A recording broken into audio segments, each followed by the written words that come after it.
Hello students, कैसे हो? उम्मीद करते हैं कि आप सब बढ़िया होंगे, अच्छे होंगे, स्वस्थ होंगे।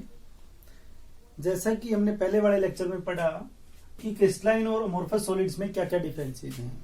अब इसके अलावा भी क्रिस्टलाइन और अमोर्फस सॉलिड्स की कुछ और प्रॉपर्टीज के बारे में हम पढ़ेंगे, जो कि बहुत important exam point of view से, और उनके कुछ क्वेश्चंस भी हम करेंगे क्रिस्टलाइन और अमोर्फस सॉलिड्स के बारे में। जैसे जो क्रिस्टलाइन सॉलिड्स हैं, they have definite heat of fusion,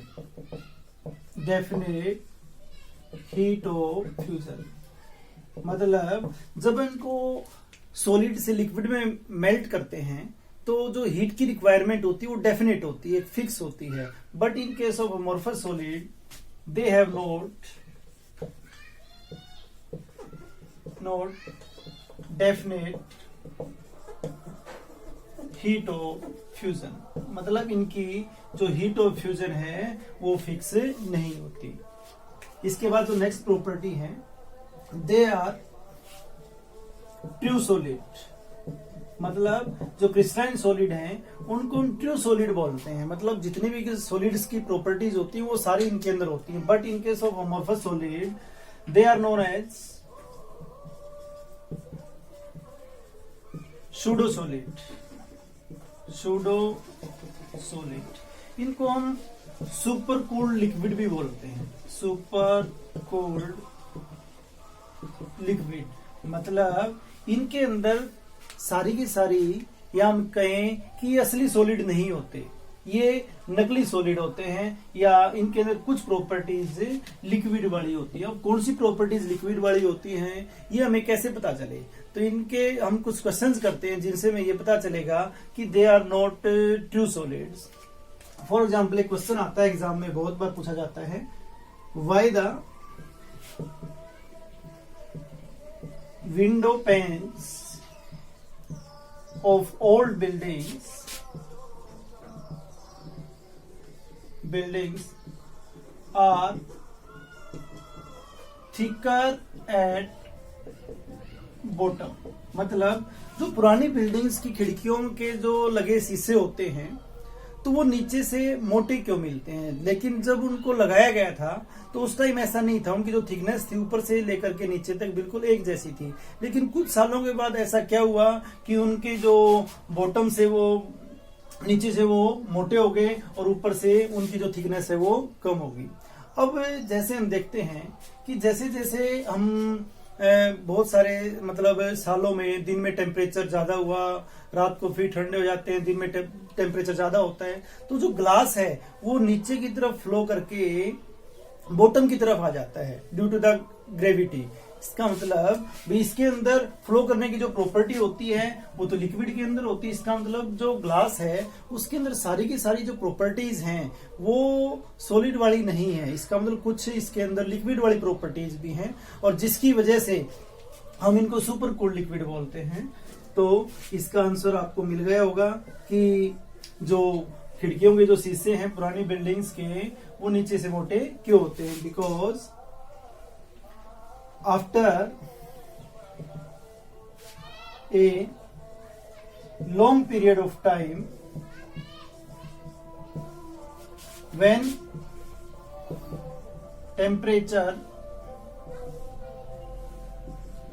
rises during day,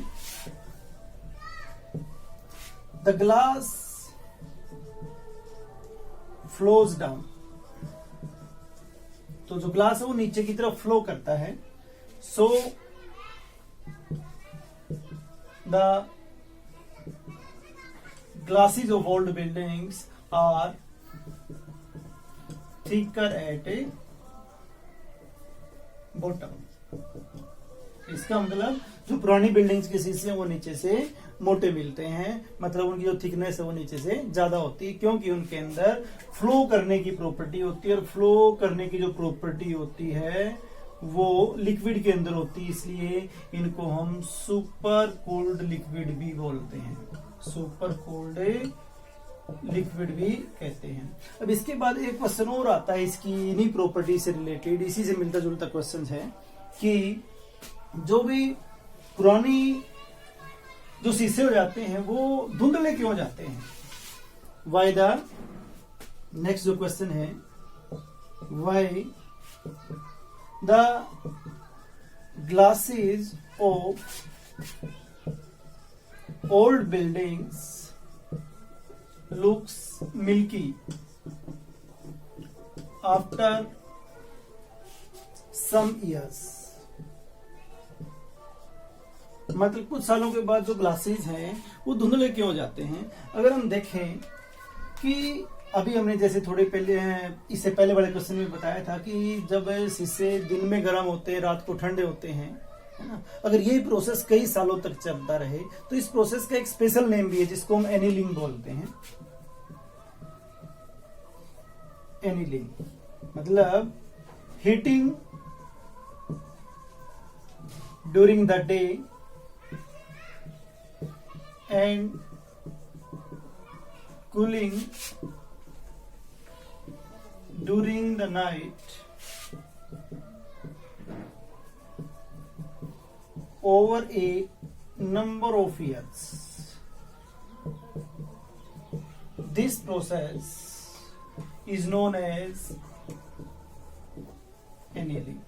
and इस प्रोसेस की वजह से जो ग्लासेस हैं वो कुछ क्रिस्टलाइन करैक्टर गेन कर लेते हैं and due to the crystalline character उनका जो कलर है वो मिल्की हो जाता है। मतलब and due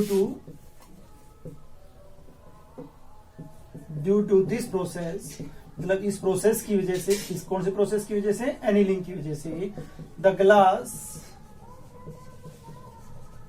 acquire some crystalline character. Crystalline character तो ग्लास के अंदर कुछ क्रिस्टलाइन करैक्टर आ जाता है, सो लुक्स मिल्की। तो इसकी वजह से ये मिल्की कलर का दिखने लग जाता है। मतलब वो पूरी तरह से अमोर्फस नहीं रहता, उसके अंदर कुछ क्रिस्टलाइन प्रॉपर्टीज आ जाती हैं। तो ये जो क्वेश्चंस हैं कि पुरानी बिल्डिंग्स के जो शीशे हैं नीचे से मोटे क्यों हो जाते हैं, या जो पुरानी बिल्डिंग्स के शीशे हैं कुछ सालों बाद धुंधले क्यों हो जाते हैं, ये क्वेश्चन बहुत बार एग्जाम में पूछा जाता है क्रिस्टलाइन और अमोर्फस सॉलिड से रिलेटेड। अब क्रिस्टलाइन और जो अमोर्फस सॉलिड्स हैं उनके एग्जाम्पल्स क्या क्या हैं, कौन से ऐसे मतलब एक क्रिस्टलाइन सॉलिड होते हैं। अगर इनके एग्जांपल्स की बात करें, जितने भी मोस्टली साल्ट हैं, for example sodium chloride, potassium chloride, caesium chloride, जितनी भी मेटल्स हैं, जितनी भी एलोएज हैं, वो सारे क्रिस्टलाइन सॉलिड में आते हैं। अब अमोर्फस सॉलिड्स में कौन से आते हैं, अगर हम बात करें जो अमोर्फस सॉलिड्स के एग्जांपल्स की, ग्लास है, जैसे अभी हमने डिस्कस किया भी ग्लासेस के अंदर पूरी तरह से जो प्रॉपर्टी सॉलिड वाली नहीं होती, तो ग्लास है, प्लास्टिक है, रबर, इसके अलावा दूसरे जो पॉलीमर्स हैं, है ना, लाइक प्लास्टिक हमने डिस्कस कर लिया, या जैसे पॉलीथीन वगैरह है, या दूसरे जो प्लास्टिक हैं या पॉलीमर्स हैं वो भी अमोर्फस सॉलिड्स में आते हैं। तो these are the properties of crystalline and amorphous solid. अब इसके अलावा